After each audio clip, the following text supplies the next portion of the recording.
오래전에 본 글 중에 이런 글이 있었습니다. 아들이 뜰에서 일을 하고 있었습니다.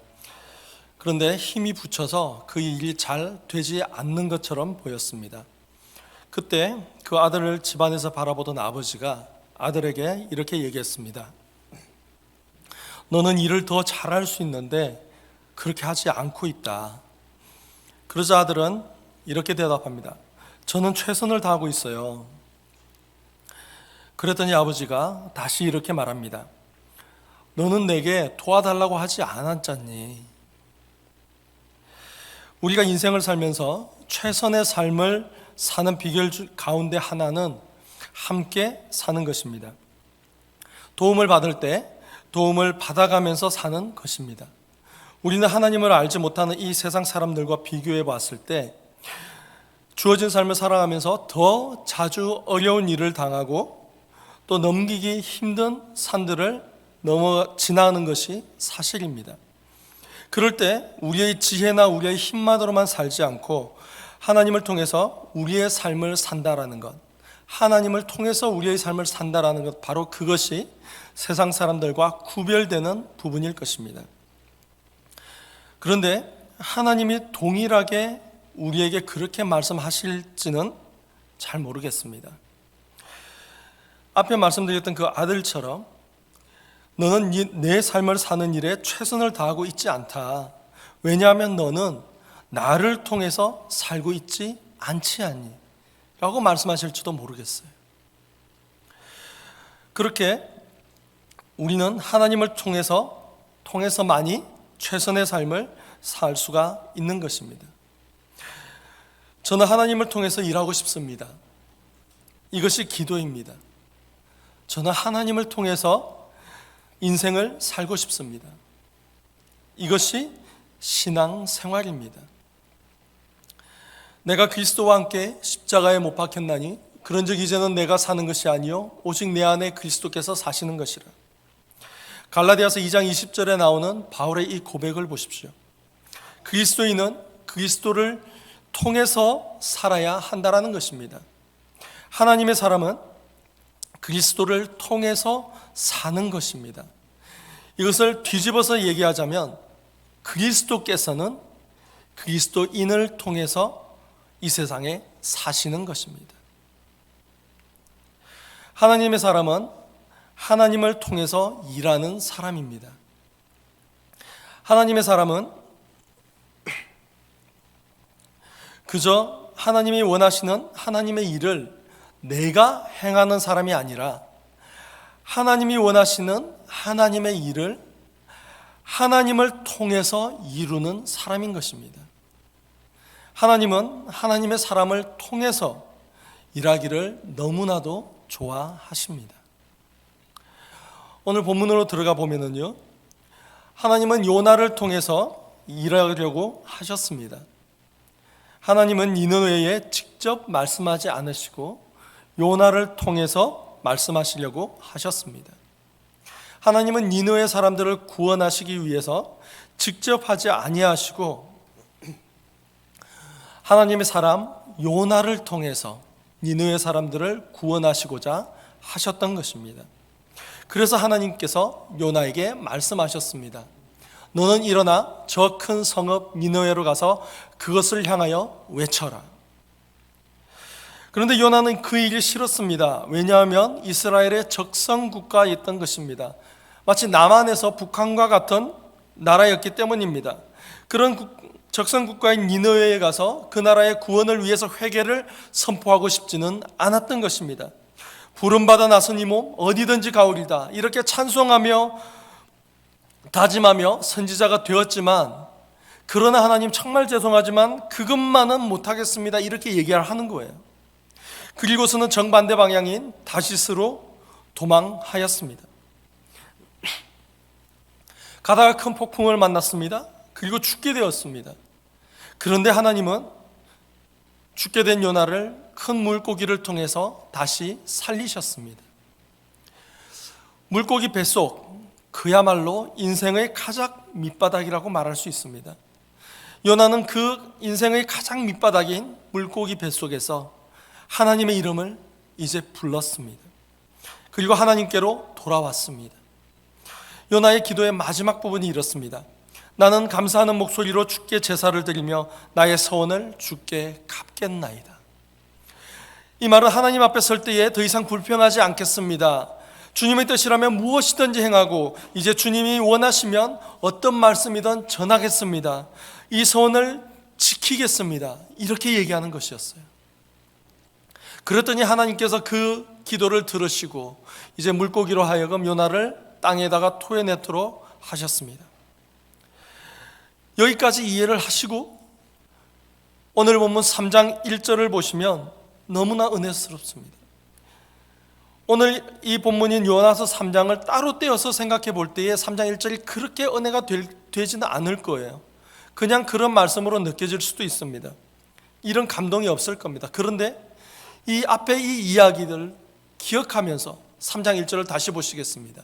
하나님의 말씀이 두 번째로 요나에게 임하니라. 하나님의 말씀이 두 번째로 요나에게 임하니라.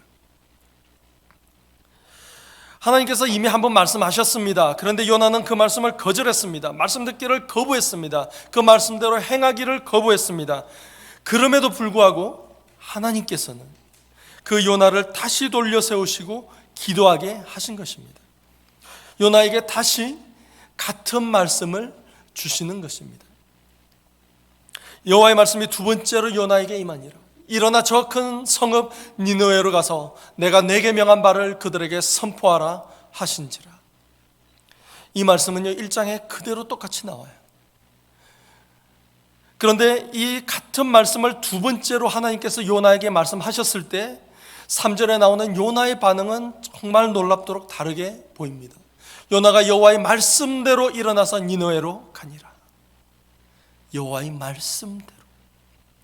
3장부터 읽었다면 1절과 마찬가지로 이 3절조차 아무런 감흥이 없을 거예요. 아무런 감동이 없을 겁니다. 그런데 이전의 말씀을 우리가 알고 있기 때문에 요나가 왜 여호와의 말씀대로 가는 것이 놀라운지 감동이 되는지 이해하실 수 있을 겁니다. 요나가 여호와의 말씀대로 일어나서 이제 니느웨로 갔다라는 것입니다. 하나님은 오늘도 우리에게 두 번째 기회를 주고 계십니다. 하나님을 피해 달아나는 우리들을 붙잡으시고 막다른 골목으로 몰아넣으시고 그리고 항복을 받아내신 다음에 다시 하나님의 일을 우리에게 맡기십니다. 내가 너를 통해 일하리라. 이게 하나님께서 우리에게 주시는 말씀이에요. 이게 우리 각 사람들에게 나에게 주시는 말씀이에요. 너 아니면 사람이 없냐? 없으면 내가 혼자 하고 말지. 이렇게도 말씀하실 법한데 사실 이런 말은 저 같은 사람이 하나님이 됐으면 그럴지도 모르겠어요. 가끔 그런 생각하잖아요. 하나님께서 일하시는 방식을 보고 하나님 나 같으면 저렇게 안 할 것 같은데 라고 생각하는 경우가 있지 않습니까? 그런 생각 들 때가 있습니다. 그런데 이쯤 되면 정말 너 아니면 사람이 없냐? 라면서 다른 사람을 들어서 쓰실 만도 한데 그런 하나님이 그렇게 하지 않으신다라는 거예요. 그 하나님이 지금도 나 아니면 안 될 것처럼 나를 부르신다라는 겁니다. 나를 찾으신다라는 거예요. 어떻게든 나를 붙잡아서 하나님의 일을 하게 하신다라는 겁니다. 그가 대답하되 나를 들어 바다에 던지라. 그리하면 바다가 너희를 위하여 찬잔하리라. 이게 무슨 말입니까? 폭풍우를 휘몰아치는 동안 이 배 위에서 요나가 했던 말입니다. 차라리 나를 바다에 던져라. 내 목숨을 내어놓겠다라고 하면서도 하나님께 절대 기도를 하지 않았던 사람이에요. 바로 그런 요나를 하나님께서는 돌려 세우시고 다시 사명을 맡기시는 것입니다. 어떻게든 일만 되면 되는 것이라면 정말 하나님께서 우리를 사용하실 이유가 전혀 없으십니다. 하나님은 우리와 함께 일하시는 것을 좋아하셔서 이렇게도 결함 많은 우리를 번거롭게 사용하시는 것이에요. 이렇게 말씀드리면 우리가 왜 번거로워 그러실지도 모르겠어요. 이게 이해가 되십니까? 여러분 번거롭게 우리를 사용하신다는 게 이해가 되세요?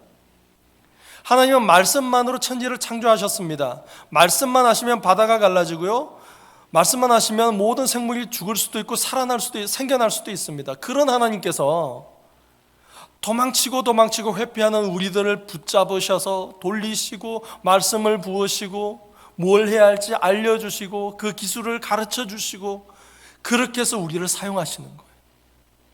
얼마나 번거롭습니까? 정말 하나님은 우리와 함께 하시는 것을 너무나도 좋아하셔서 이렇게도 결함 많은 우리를 번거롭게 사용하시길 원하시는 겁니다. 만약 우리가 하나님이라면 이렇게 말할지도 모르겠어요. 너 같은 인간하고는 일 안 하겠다, 못하겠다. 언제 이거 가르치고 언제 이 일을 하니? 이럴지도 모르겠어요. 그럼에도 하나님은 그렇게 말씀 안 하십니다. 다시 한번 너를 통하여 일하리라. 다시 한번. 우리가 아무리 하나님을 외면하고 하나님을 떠나려고 하고 하나님께로부터 등을 돌리려고 하더라도 하나님께서는 끝끝내 붙잡으시고 우리를 돌리시고 다시 한번 너와 일하리라 말씀하시는 것입니다. 그만큼 하나님은 사람을 통해서 일을 하시기를 좋아하신다는 겁니다. 하나님은 얼마든지 혼자 일하실 수 있습니다. 앞서 말씀드렸지만 하나님은 꼭 우리가 필요하지가 않거든요. 우리 없이도 얼마든지 하실 수 있는 분입니다. 굳이 쓰시려고 하면 우리가 아니라 정말 더 훌륭한 다른 사람들을 들어서 쓰실 수도 있는 분이셔요. 그럼에도 불구하고 하나님은 우리를 통해 일하시기를 기뻐하신다라는 것입니다. 지금 여기에 계신 여러분들을 말이죠. 출애굽기 14장에 보면 정말 놀라운 장면이 있습니다. 이스라엘 백성들이 출애굽을 하고 나서 열심히 길을 떠나고 있는데 앞에 홍해 바다가 앞을 가로막습니다. 뒤를 돌아보았더니 애국 군사들이 다시 잡으려고 먼지를 일으키며 큰 소리를 내며 쫓아오고 있습니다. 이스라엘 백성들에겐 절망적인 순간이었습니다. 뭐라고 말로 다 할 수 없는 어려운 순간이었습니다. 이스라엘 백성들은 모두가 죽게 되었다고 아우성을 칩니다. 그때 모세가 백성들에게 이렇게 얘기합니다. 모세가 백성들에게 이르되 너희는 두려워하지 말고 가만히 서서 여호와께서 오늘 너희를 위하여 행하시는 구원을 보라. 너희가 오늘 본 애굽 사람을 영원히 다시 보지 아니하리라. 여호와께서 너희를 위하여 싸우시리니 너희는 가만히 있을지어다. 이 말씀만 해도 아멘이시죠? 모세가 왜 이렇게 말할까요? 백성들을 일깨우는 겁니다. 두려워하지 말고 하나님께서 어떻게 일하시는지를 보라는 겁니다. 그곳에 우왕좌왕하지 말고 당황하지 말고 그곳에 가만히 있어서 하나님께서 어떻게 우리를 위하여 싸우시는지를 보라는 겁니다. 모세가 왜 이렇게 말합니까? 아무리 생각해봐도요, 이스라엘 백성들 자체만으로는 이 일을 해결할 방법이 없었어요. 어떻게 홍해를 건널 것이며 어떻게 애국 군대를 이겨내겠습니까? 앞에는 바다, 뒤에는 추격하는 애국 군대를 두고 있을 때 그들이 무엇을 할 수 있겠습니까? 그러니까 이 이스라엘 백성들은 두려워하면서 아우성치는 것밖에 없었습니다. 그런데 출애굽기 14장 15절 바로 다음 절이에요. 그 다음 절에 그 긴박한 순간에 여호와께서는 모세에게 이렇게 말씀하십니다. 여호와께서 모세에게 이르시되 너는 어찌하여 내게 부르짖느냐? 여러분, 하나님께서는 분명히 부르짖으라 그럼 내가 응답하겠고라고 말씀하셨거든요. 부르짖으면 응답하겠다라고 말씀하셨는데 여기서 보십시오. 어찌하여 내게 부르짖느냐 말씀하십니다.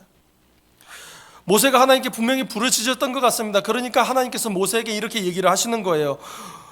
모세가 생각할 때 하나님의 백성들이 불평하고 또 모세가 그동안 어려운 상황들을 만날 때마다 모세는 할 수 있는 것이 없었습니다. 오로지 하나님께 매달리는 것뿐이었어요. 그래서 날마다 하나님께 부르짖었습니다. 그때마다 하나님께서는 부르짖음을 들으시고 그 모든 일들을 해결해 주셨었습니다.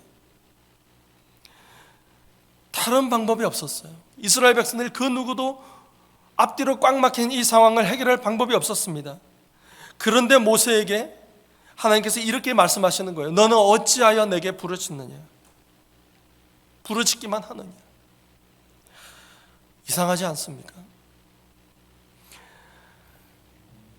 여호와께서 모세에게 이르시되 어찌하여 내게 부르짖느냐? 이스라엘 자손에게 명령하여 앞으로 나아가게 하고 앞에 홍해가 가로막고 있는데 앞으로 나아가라고 합니다. 어떻게 해야 됩니까? 16절 보십시오. 지팡이를 들고 손을 바다 위로 내밀어 그것이 갈라지게 하라.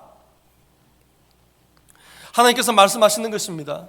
모세는요, 하나님께 부르짖었습니다. 하나님 구원해 주십시오. 하나님이 이끌어내신 이 백성들을 구원하십시오. 앞에는 바다가 있고 뒤에는 추격하는 애국 군대가 있습니다. 이제 모두 죽게 되었으니 하나님 구원해 주십시오. 그때 모세의 기도를 들으신 하나님께서 짠 하고 나타나셔서 멋지게 바다를 갈라 놓으시고 이스라엘 백성들은 바다 가운데 생긴 그 마른 땅을 건너가기만 하면 되는 것이었습니다. 이것이 모세가 생각했던 하나님의 구원의 방법이었어요. 그런데 하나님께서는 그렇게 하지 않으셨습니다. 하나님께서는 모세가 그렇게 울부짖음에도 부르짖음에도 불구하고 그대로 해주지 않으셨습니다. 하나님은 모세에게 바다를 향하여서 지팡이를 내어밀라고 그러십니다. 지팡이를 내어밀고 그 바다를 갈라지게 하셨습니다. 모세가 그대로 순종했습니다. 모세가 그 지팡이를 바다 위로 내어밀 때에 하나님께서는 그 바다를 갈라주신 것입니다. 하나님께서는 이렇게 사람을 통해서 일하시기를 좋아하십니다. 하나님께서는 이렇게 하나님께서 하시는 놀라운 역사에 우리 하나님의 사람들을 끼워주시기를 좋아하시는 것입니다. 하나님께로부터 다시 일할 기회를 얻은 요나는 여호와의 말씀대로 일어나서 니느웨를 향하여 갔습니다. 니느웨는 굉장히 큰 성입니다. 무려 사흘길을 돌아야만 그나마 대충 그 도시를 돌 수 있는 굉장히 큰 도시였습니다. 주석에 보면 대략 60만 명 정도가 살았다고 그러더라고요. 그 당시 60만 명이라면요, 상당한 인구입니다. 그런데 요나가 사흘길이나 걸려야 할 그 도시를 단 하루길을 돌면서 외칩니다. 40일 지나야 니느웨가 무너지리라. 정말 외쳤는지도 모르겠어요. 사흘길을 돌아야 간신히 돌 수 있는 그 큰 성읍을 단 하루길만을 돌며 엉성하게 무성의하게 그들을 향하여 외쳤을 뿐입니다. 그런데 니느웨 왕을 비롯해서 온 백성들이 굵은 베옷을 입고 제에 앉아서 금식을 하며 회개했습니다. 사람만 굶는 것이 아니라 짐승도 굶겼습니다. 음식만 먹지 않는 것이 아니라 물도 마시지 않았습니다. 그래서 하나님께서 그들을 보시고 뜻을 돌이키시고 그들에게 재앙을 내리지 아니하셨습니다. 얼마나 놀라운 일입니까?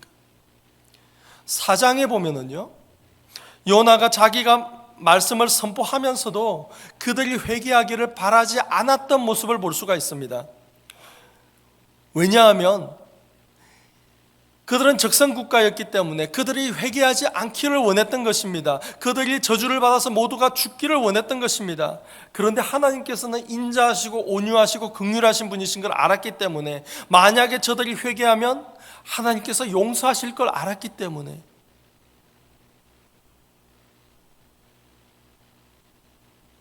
그들에게 회개의 메시지를 던지는 것을 싫어했던 것입니다. 그러니까 요나가 말씀을 전했는데 하나님의 말씀을 잘 전했기 때문에 니느웨가 그렇게 회개했다라고 보기는 어렵다라는 거예요. 그럼 무엇입니까? 사흘길 중에 하루길을 가면서 엉성하게 말씀을 전했는데도 그 큰 회개가 일어났으면은 바로 하나님께서 요나를 통해서 일하셨기 때문입니다. 이렇게 크게 일하실 때도 하나님께서는 사람을 거쳐서 사람을 통해서 일하시는 분이십니다. 요한복음 14장에 하나님의 사람들이 어떻게 하나님의 일을 이루는지 잘 나타내주고 있습니다. 요한복음 14장 10절에는 예수님께서 제자들에게 이렇게 얘기하고 있어요. 내가 너희에게 이르는 말은 스스로 하는 것이 아니라 아버지께서 내 안에 계셔서 그의 일을 하시는 것이라. 이게 무슨 말이냐면 예수님이 하나님의 파송을 받아서 그 땅에서 선교사로 있으시면서 많은 좋은 말들을 하셨는데 그 말씀들이 예수님이신 내가 너희들에게 하는 것이 내 말이 아니라 하나님께서 나를 통해서 하신 말씀이라는 거예요. 예수님이 누구십니까? 성자 하나님 아니십니까? 예수님도 하나님이신데 성부 하나님의 말씀을 받아서 대신 전했을 뿐입니다. 이런 하나님께서 하신다라는 거예요. 그리고는 12절에 이렇게 얘기하십니다. 내가 진실로 진실로 너희에게 이르노니 나를 믿는 자는 내가 하는 일을 그도 할 것이요 또한 그보다 큰 일도 하리니 이는 내가 아버지께로 감이라. 정말 굉장한 말씀입니다. 우리가 붙들고 살아야 할 말씀일지도 모르겠어요.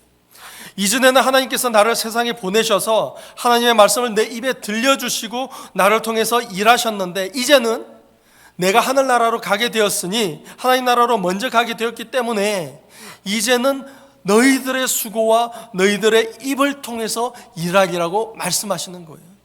이제는 우리들의 수고와 우리들의 입을 통해서 일하시리라고 선포하시는 것입니다.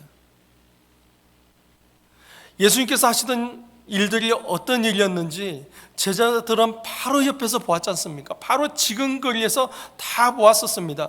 그때 주님께서 세상 떠날 날을 앞두시고 제자들에게 말씀하신 거예요. 진실로 진실로 너희에게 이르노니 나를 믿는 자는 내가 하는 일도 그도 할 것이요 그보다 큰 일도 하리라. 주님께서는 생명을 살리셨습니다. 그런데 그러한 주님께서 우리에게 더 큰 일도 할 수 있다라고 우리를 통해서 하시겠다라고 말씀하시는 것입니다. 제가 지난번 설교에서도 말씀드렸다시피 이 말씀들은요 맥락에 의해서 보셔야 합니다. 왜냐하면 이 14절 말씀만 떼어서 생각하시는 분들이 너무 많으세요. 내 이름으로 무엇이든지 내게 구하면 내가 행하리라. 그 앞에 거는 싹 빼버리고 저것만 보고 하나님 기도했는데 왜 안 들어? 하나님 그렇게 기도했는데 왜 안 들어주세요? 10절부터 한 호흡에 읽으셔야 돼요. 한 번에 다 읽으셔야 돼요. 내가 진실로 진실로 너희에게 이르노니 나를 믿는 자는 내가 하는 일도 그도 할 것이요 또한 그보다 큰 일도 하리니 이는 내가 아버지께로 감이라. 내 이름으로 무엇이든지 구하면 내게 구하면 내가 행하리라. 한 호흡에 읽으셔야 돼요. 이 말씀은요 우리가 무엇이든지 주님의 이름으로 구하면 하나님께서 행하시겠다라는 겁니다. 우리가 하는 게 아니에요. 하나님께서 예수님을 이 땅에 보내셔서 하나님의 일을 행하게 하셨습니다. 그리고 이제 예수님께서 하나님 나라로 돌아가시기로 하시고 이제 예수님께서 그 제자들을 통해서 우리들을 통해서 일하기로 하신 것이에요. 우리들을 통해서 우리가 어떻게 주님께서 하시던 그 큰 일들을 할 수 있습니까? 우리의 힘으로? 우리의 능력으로? 아니죠. 하나님께서 우리를 통해서 하실 수 있다라는 것입니다. 하나님께서 우리를 통해서 그러고서는 기도하라고 말씀하시는 거예요. 무엇이든지 내게 구하면 너희가 내 이름으로 무엇이든지 구하면 내가 행하리라 말씀하시는 겁니다. 우리가 하나님의 말씀을 붙들고 기도할 때 그리고 부르짖을 때 그리고 수고를 아끼지 않을 때 하나님께서는 우리의 이 작은 수고를 통해서 하나님께서 크게 일하시겠다라는 것입니다. 예수님께서 이 세상을 떠나시면서 이렇게 말씀하십니다. 하나님 아버지께서 나를 통하여 일하신 것 같이 나도 너희를 통하여 일하리라. 기도해라. 그러면 내가 너희를 통하여 일할 것이다. 하나님께서 우리를 통해서 일하시는 놀라운 경험을 하고 싶지 않으십니까? 여러분들도 잘 아시는 사도 바울, 이 사도 바울은요 이방인들에 대한 복음 증거자였습니다. 선교 활동을 마치고 돌아와서 예루살렘 교회에서 자기의 사역을 보고하는 자리가 있었습니다. 거기 사도행전 21장에 나오는 장면인데요, 거기서 이렇게 얘기를 합니다. 하나님이 자기의 사역으로 말미암아 이방 가운데서 하신 일을 낱낱이 말하니, 여기서 자기의 사역이 하나님의 사역을 말하는 것이 아니라 바울의 사역입니다. 지금 사도 바울이 이렇게 얘기를 하는 거예요. 하나님이 자기의 사역으로 말미암아 일하셨다라는 것을. 그래서 이것을 다시 수정해서 말씀을 보면 하나님이 바울의 사역으로 말미암아 이방 가운데서 하신 일을 낱낱이 말했다라고 볼 수 있습니다. 이게 성경보고입니다. 이게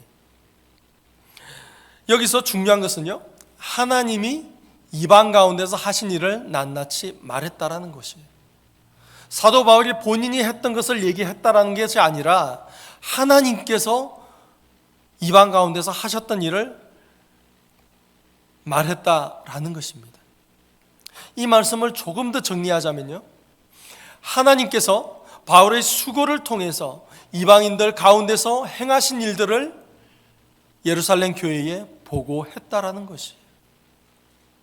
하나님께서 바울을 통해서 이방인들을 구원한 그 놀라운 역사들, 그것은 얼마나 하나님께서 바울을 통해서 일하셨는지, 얼마나 사람을 통해서 일하시는 것을 좋아하시는지 그것을 보여주시는 것입니다. 하나님